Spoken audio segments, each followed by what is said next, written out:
Have you ever felt overwhelmed by your own thoughts? Or stressed by a situation you can't control? Or anxious about the future that hasn't happened? What if I told you that one of the most profound and mysterious texts in Buddhism, just 260 words long, holds the powerful keys to your solution in all that chaos? Today we're going to explore how the Heart Sutra, the central text in Buddhism, can help you in everyday life, not just a philosophy, but as a living, breathing practice. So what is the Heart Sutra? The Heart Sutra is a short Mahayana Buddhist scripture. It is chanted daily in temples across Japan, China, Korea, and more. In essence, it's a conversation about the nature of reality.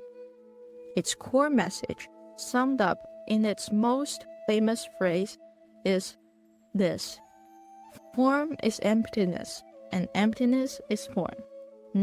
Now, that can sound, completely baffling. Emptiness can feel negative, like a void. But in this context, it doesn't mean nothingness.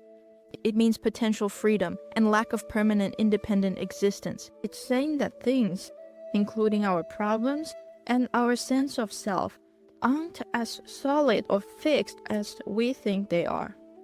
And that is incredibly liberating. Let's break this down into 3 practical takeaways you can use today. Number 1, don't mistake the menu for the meal. See beyond labels. The sutra teaches us to see beyond form. Often we get stuck on labels and appearances.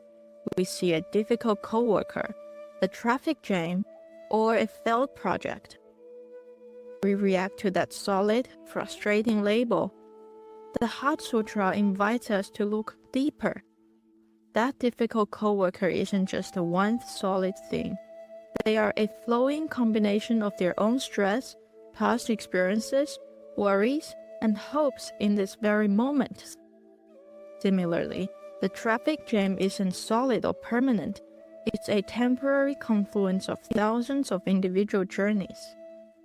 The Heart Sutra teaches us everything arises because of everything else, and everything changes constantly. We are in a constant shifting web of causes and conditions.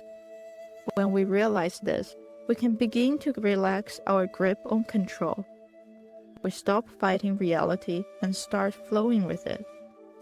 The practice. When we feel anger or frustration rising, pause and ask, am I reacting to a label? Can I see the components and the constant flow? This doesn't magically solve the problem, but it detaches us from the solidity of our own reaction and giving us our space to react with more clarity and less suffering. Number 2, let go of the story of me, lighten our mental load. The sutra says that even our senses and thoughts are empty. This is perhaps the most powerful application. We carry around a heavy story of me. I'm the person who is bad at public speaking. I'm always unlucky in love. Or I'm not smart enough. The Heart Sutra points out that these are just thoughts. They are not permanent, solid truth. You are not your anxiety.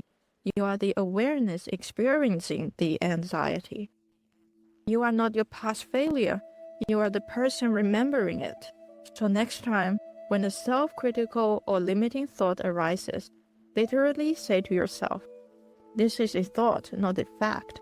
Or, this is a feeling, not my core self. This simple act of noticing creates a tiny gap, a moment of emptiness, where you are no longer fused with the problem, and this will lighten your mental load instantly. Number 3, embrace impermanence. Find peace in this too shall pass. If nothing has a separate permanent existence, then everything is in a constant state of flow. The good moments and the bad moments are all temporary. The Heart Sutra's emptiness is the reason why these too shall pass. That argument with your partner, it will change. the joy of a perfect quiet morning, it will change. Knowing this, we can stop clinging so desperately to the good and resisting so fiercely the bad. Here's a practice. In the moment of stress, simply breathe and remind ourselves, this is a temporary state. It doesn't magically solve the problem, but it removes the secondary layer of panic, the fear that this will last forever. It allows us to ride the wave instead of fighting the entire ocean. So the Heart Sutra ultimately isn't about withdrawing from the world, but it's about engaging with it more wisely and with less personal suffering. It reminds me that the peace we are searching for doesn't come from fixing or perfecting our life, but instead it's about by changing our relationship with the life we already have. It's learning to see the fluidity in solid problems and to hold our personal stories and identities lightly. To rest in stillness even as everything continues to change. And when this truly clicks, when we see that form is indeed emptiness and emptiness is form, the realization is liberating. There is nothing to cling to, nothing to fear, and nothing separates us from the peace that's always been here. If this resonated with you and you'd like to explore more practical wisdom for modern life, please hit that subscribe button so you don't miss what's next. Now, I'd love to hear from you. Which of these ideas resonates most with you? How do you deal with overwhelming thoughts? Let's have a conversation in the comments below. Thanks for watching. Be well.